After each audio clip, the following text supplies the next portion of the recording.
সালাম। বড় ভাই সালাম আলাইকুম। ওয়ালাইকুম সালাম। ভালো আছেন? আলহামদুলিল্লাহ।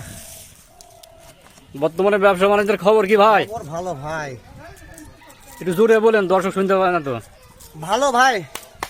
তাই না? হ্যাঁ, আলহামদুলিল্লাহ। জিনিসপাতির দাম কমেছে না বাড়ছে? পেঁয়াজ 50 টাকা কেজি। তাই না? এই পেঁয়াজ আপনার? আমার কাছে গাড়ির যে পেঁয়াজ আছে পেঁয়াজ। এটা কত করে বিক্রি করছেন আজকে? 50 টাকা। এই যে বেগুন? বেগুন 80 টাকা কেজি। কেজি। রসুন? রসুন হচ্ছে 100। বন্ধুরা দেখতে পাচ্ছেন একবার ভ্রাম্যমান দোকান। হ্যাঁ, আপনার গলিতে অলিতে সব জায়গায় পৌঁছে দিচ্ছে আমাদের এই ভাই, আমাদের এলাকার।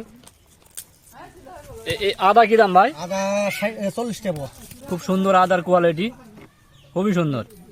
হাট এসে মনে হচ্ছে আপনারটা ভালো। আর আলু কি দাম বিক্রি করছেন ভাই? 120 20 টাকা। 20 টাকা কেজি আলু। এবার তো আলুর দাম খুবই কম। হ্যাঁ, আমার কাছে 2-4 কেজি বিক্রি। কাঁচা মরিচ সবই আছে দেখছি আপনার কাছে। হ্যাঁ, কাঁচা মরিচ কি দাম ভাই? মরিচ 40 টাকা। 40 টাকা পোয়া। কেজি কত? কেজি হলো 160।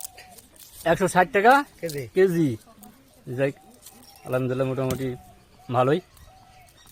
তো এই যে দেখেন আমাদের রসুলপুর বস্তিতে ভাইরা সব ক্রেতা। চেনেন মনে হয় ভাই? ভাই একবারে আমাদের ঘরের দুয়ারে চলে এসেছে নিত্য প্রয়োজনীয় বাজার নিয়ে। তাহলে ভাই বলেন। সপ্তাহে কয়দিন আসেন এলাকায়? 5 দিন। কোন কোন দিন? রোববার, বুধবার, বৃহস্পতিবার, শনিবার, মঙ্গলবার। আচ্ছা, তাহলে বন্ধুরা অপেক্ষায় থাকবেন ভাইয়ের জিনিসপত্র কেনার জন্য। আসসালামু আলাইকুম ওয়া রাহমাতুল্লাহ।